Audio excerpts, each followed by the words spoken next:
हम मैथिली भक्ति सब गोटा के प्रणाम करै छी।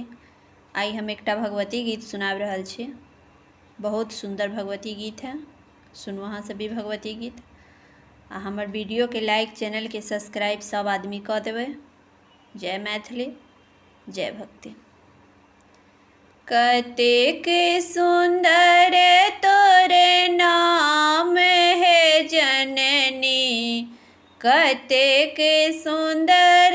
तोरे नाम,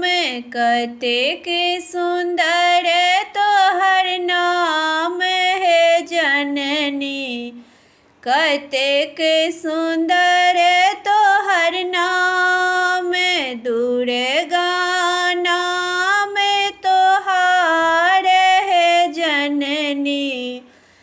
कतेक सुंदर तोहर नाम, प्रथम नाम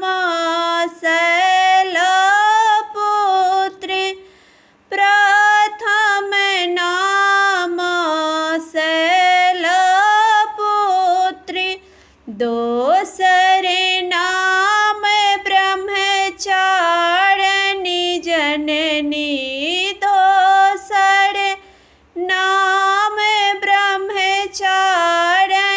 जननी, कतेक सुंदर तोरे नाम, कतेक सुंदर तोरे नाम है जननी, कतेक सुंदर तोरे नाम, तेसर नाम चंद्रघंटा,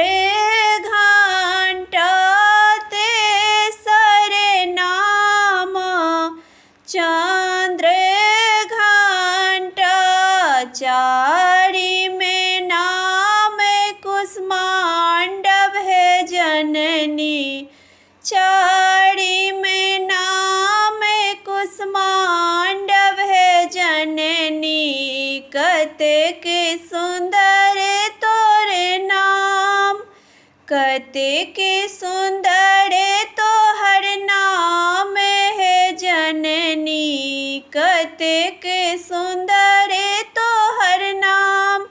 दुर्गा नाम तोहार है जननी, कतेक सुंदर तोहर नाम, पाँचम नाम सकंद कंद माता,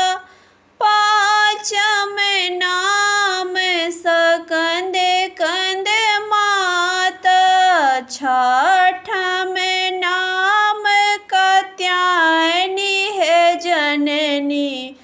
छठम नाम कात्यायनी है जननी,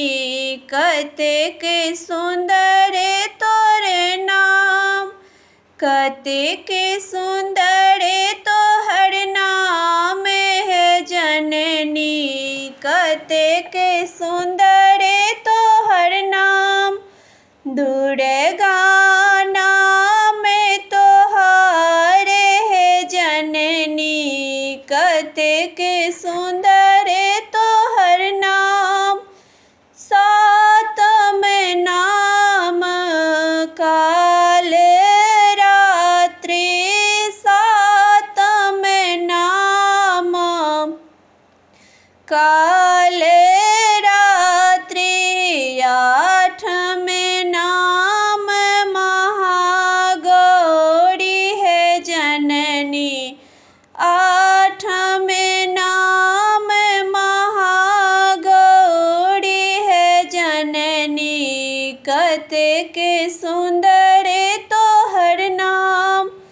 कतेक सुंदर तोहर नाम है जननी, कतेक सुंदर तोहर नाम, दुर्गा नाम तोहार है जननी, कतेक सुंदर तोहर नाम,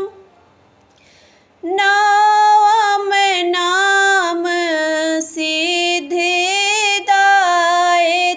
नवम नाम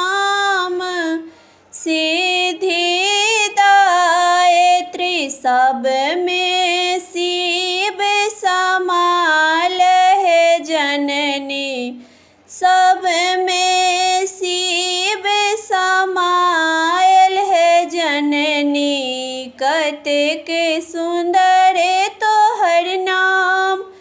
कतेक सुंदर तोहर नाम है जननी, कतेक सुंदर तोहर नाम। दुर्गा